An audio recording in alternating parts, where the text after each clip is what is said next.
Alright mud lovers, how you doing? Yes, we're down the Thames foreshore today, but we're not going mudlarking. Normally I'd be out there looking for any lost history that is revealed once the tide goes out. However, today I want to share with you my top 10 finds that I've had over the last 10 years, starting from 2011 all the way up to 2021. Now remember, if you ever want to try mudlarking, you need a permit from the PLA. Also you need wellies, a trowel helps as well, and always remember where your exits are because those tides come in very quickly and it's very dangerous, so beware. So come with me and see what luck in the muck I've had over the last 10 years.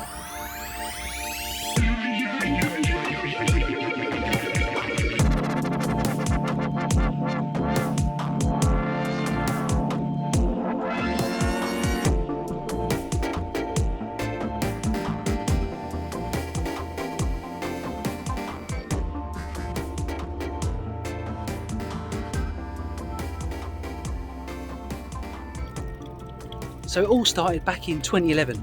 I came down here not really knowing what I was doing, but I did find a few pieces of pottery. It got me really interested in the sort of things I could find down here, all sorts of history that had been lost over the years in the Thames foreshore. So I carried on, went out a few more times, and then I found this. Amazingly, it's a rifle.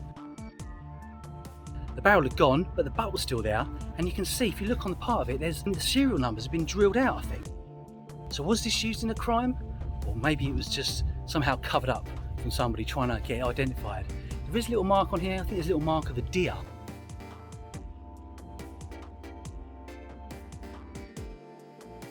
And some interesting patterns. Do you recognise the maker of this rifle? If so, please comment below. I've never really been able to find the ID on this, but what I did do, I found the top of an air gun, added it to it, and now it's just a little showpiece. It's completely inert. I thought, what a cool find. Now that got me going. What else can I find on the Thames foreshore?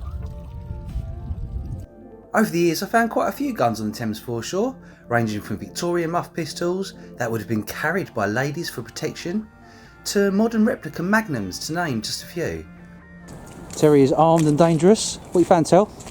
I found myself an air rifle Hey. with telescopic sights.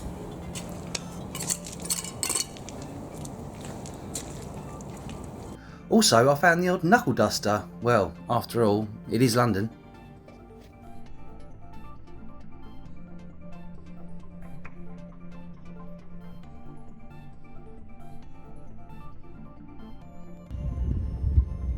So moving into 2012, I had the wind in my sails. I was really into mudlarking because I was finding some pretty good stuff.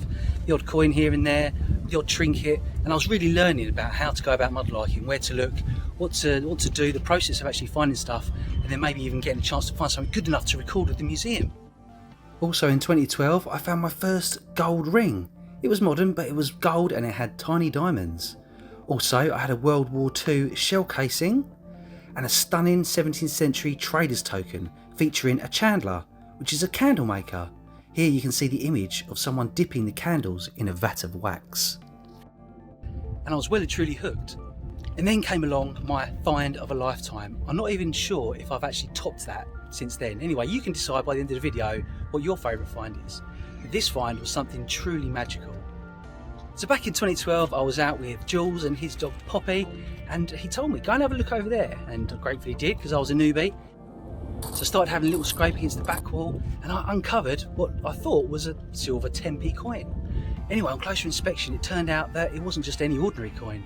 It was a silver coin, and as I rubbed off the grime, I could see some writing on it, and it had a name on it. It was N. Posner. There was an emblem of the Royal Flying Corps, which was the predecessor to the RAF, a number, and the word Jew below that. I couldn't believe it, all that information. So I checked the 1911 census, and it had his name, his address, Commercial Road, Limehouse, his age, and his profession, which was a master tailor, just like his dad, and they ran a local business. Due to the fact he was a tailor, we thought that maybe he went to France to work on the planes, because back then, the first planes of the Royal Flying Corps had canvas outer skins. Maybe his skills were applied there. His picture also says 2nd AM, which could mean 2nd Airman, so maybe he even flew. The dog tag was made using a silver 2 franc coin. Maybe he made it whilst in France using his needle skills. Anyway, not only did I want to know more about Nathan Posner, I also want to know if there's any ancestors to this. And I looked into it deeper, and I then wrote to the local advertiser and put out a request saying if there's any known ancestors of Nathan Posner, then please come forward and I'll return it. And that's exactly what happened. So a few weeks later, a guy came forward called John Silverman, who was the grandson of Nathan Posner. He told me that Nathan went to serve in the RAF back in World War I. In fact, Nathan's daughter was still alive, but I never got to meet her. But I did meet John, and I handed back the token to him, which was an absolutely immense experience. So you could say I don't even own my best find, but it's in the rightful home now. But how did it end up in the Thames? John and his family didn't even know it existed, so it was a great surprise for him and his family when I reunited it with him. Nathan Posner survived the war and lived into his 90s.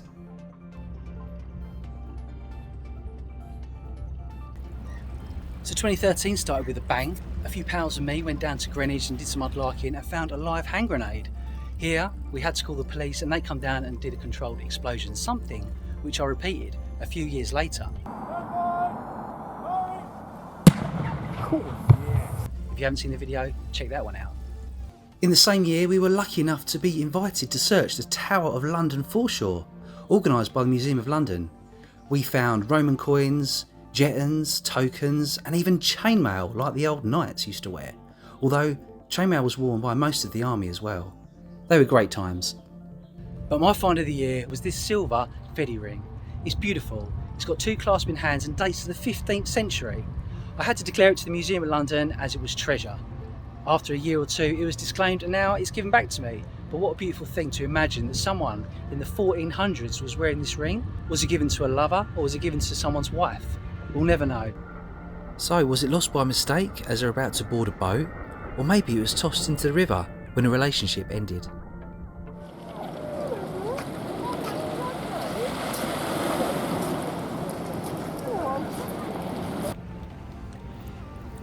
In 2014, myself and Steve bought a Hovercraft, which opened up a whole new world of mudlarking.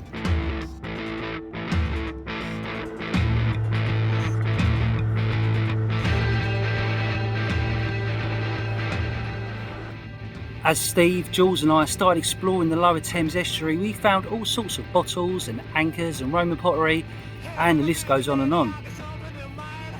But I was still mudlarking up in town, and one day when I was with a few friends, I spotted a glimmer of brass just poking out of the mud. I gave it a quick nudge with my trowel and out pops this beautiful Dutch tobacco tin dating to the 18th century. At first I didn't know what it was and I threw it in Matt's bucket and said, "Could you look after this, mate?" Anyway, at the end of the day when we was in the pub, we had another look at that find and we cleaned it, and on closer inspection it turned out to be a Dutch tobacco tin dating to the 1700s. And as you look at the detail you can see there's an engraving of a tavern which is repeated on both sides.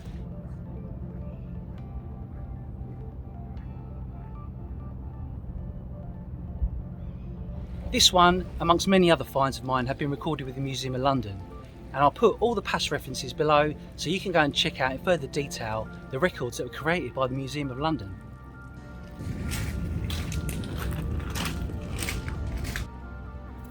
So what would 2015 bring? So as we spent more time on the Hovercraft, we kept finding more and more good stuff, like this case gin bottle dating from the 1800s. This early case gin bottle was created in an oblong so that it would fit in a crate and save space. It's also called a pig snout due to the lip looking like, well, a pig snout. We found a Georgian chamber pot and Roman Rotarium, amongst loads of other things. I also met my old mate Webby, who since passed away, and we detected fields and found loads of beautiful items such as gold staters and Bronze Age axe heads. And I managed to find part of a military Roman bracelet, which was extremely rare. The museum has classed this bracelet, which was given as a military honour, the status of regional importance. The mad thing was, I found another one about 50 miles away a few weeks later, which was also recorded. But my absolute top find has to be my little green cottage inkwell. It dates to the Victorian period. I mean, it's beautiful in itself, but the fact that it's green means it's even rarer.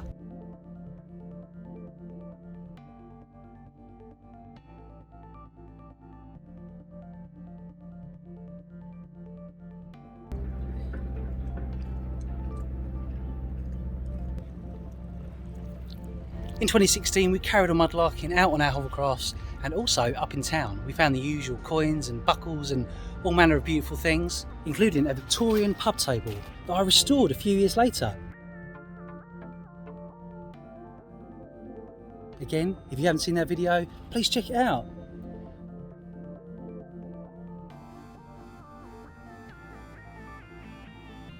I also found this jetton of St Mark.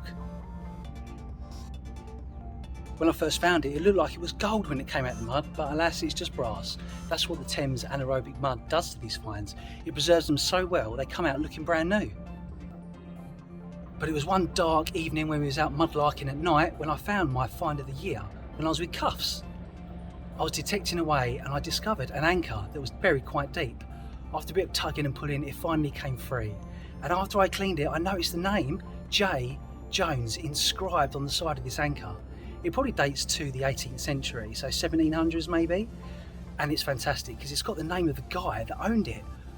Now, who was he? Was he a wharf owner? Did he own an anchor making company? Or was he a ferryman that had got his own anchor and was tired of people stealing his? We just don't know, but it is a fantastic piece of history and it takes pride of place in my collection of anchors. 2017 started off strong and I had to be as well because I found a 12-pound cannonball. Matt was with me and I was trying to knock off some of the rust. He decided he'd help me by trying to smash it against a paving slab, and in doing so chiselled off a really big lump of it, and I weren't too happy with him, but at least it doesn't roll around anymore now. But my find of the year has to be this gold locket. It probably dates to the late Georgian or Victorian era, but you can see it's been hand engraved. Even the little loop that keeps it together has been hand engraved. What a beautiful item this was. Inside the locket there was two pieces of very thin glass which may have kept a piece of fabric or maybe even some hair that has since been long gone.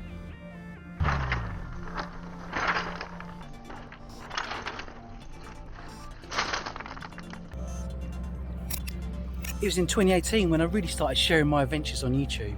I was out one day with Nick and I found a Saxon Horseshoe. What a find that was. Never know, give this It's always worth a look though, isn't it? Yeah, I think I can feel it now. Oh, really? Oh, okay, so it's... Well, well, that's like a horseshoe. What a massive great horseshoe. Is it? It's not a horseshoe. I've got another hole coming through on there. Okay, interesting. So I think it's an old horseshoe. It does got look to be, like a isn't horseshoe, yeah, it does. I've recorded it again with the Museum of London and it really is a one of the kind. Because it's made of iron, a lot of metal detectorists that would have found them in fields probably ignore them because they're trying to discriminate out iron. Whereas on the Thames, lots of the iron bits seem to pop up and I was just lucky in the right spot at the right time, real luck in the muck. And again, it's recorded with the museum and it's a real one-off piece. Another find from that year is this 16th century coin weight from Antwerp. You can see the hand on one side and the Norse horse rider on the other. It just oozes history with the man on horseback with his raised sword. Coin weights were used whilst trading, so that the gold coin you were given could be weighed and checked that it was real. Small scales were used, the coin was put on one side and the coin weight put on the other. Again, recorded with the Museum of London. Check out all the links to that below.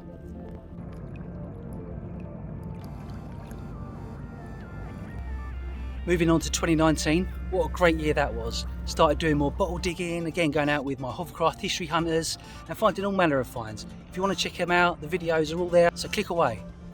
I have to give a mention to the Roman shoes that Steve and I found in 2018. We were both there, but as technically Steve did find them, I can't really claim that one. We're still waiting to hear back from the museum, so please subscribe so you don't miss any updates when I find out. I think you should just go from right underneath and take the whole lot from the heel. I think you just disintegrate.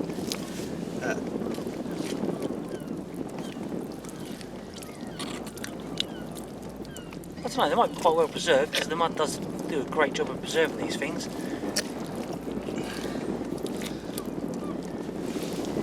So what we'll do, we won't clean them too much here, we'll put them in a bag, clean it back at HQ.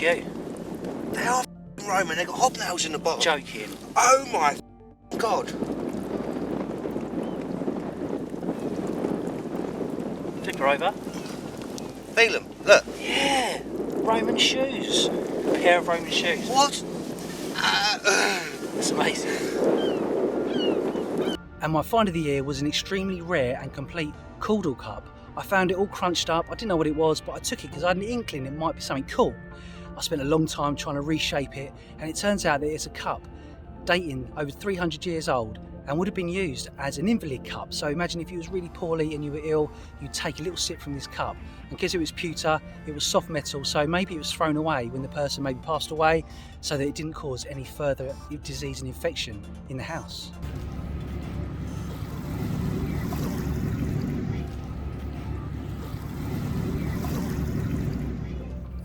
So in 2020 I had another fantastic year, again out in the Hovercraft doing loads of bottle digging, finding all that glorious treasure to share with you. If you want to see any of that, check out those links. One of the great finds of that year was this poison bottle. It's beautiful anyway, it's complete and it's so rare. It's a rare patent and it's an absolute stunning bottle, so that was one of my great finds. But one that I think even trumped that was the glorious mammoth tooth. That of probably a juvenile, but what a fantastic piece of history. 3,000-year-old mammoth tooth. Does it get much better than that? Well, wait till 2021. Oh, wow.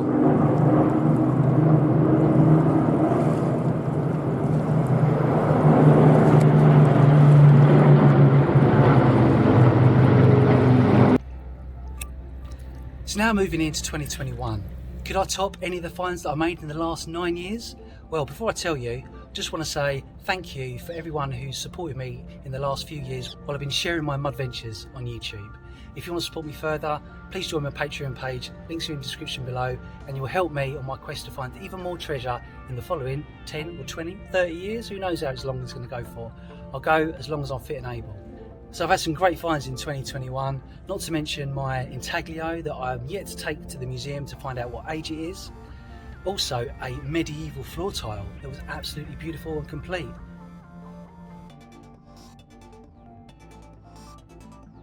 But as you may have guessed, if you're a regular subscriber, my top find is my second Roman pot. I can't believe I found two. The first one was absolutely amazing, but the second one I think trumped it. So I was out on the Hovercraft with the Hovercraft History Hunters doing our usual thing, trying to find new spots that we haven't explored before, and I saw a little lump in the mud. It looked like a little tortoise, and I thought that does look like a piece of pottery. As I marched towards it, it became clearer. It was indeed a pot, but was it complete? As I sunk my hands deep into that mud and pulled out that Roman pot, my God, I think time just stopped, and so did my heart. It was absolutely once in a lifetime feeling, and now it's my pride and joy in my collection. So maybe one day I'll show you the whole of my collection, or at least show you what I've been keeping in my man cave that I've now completed.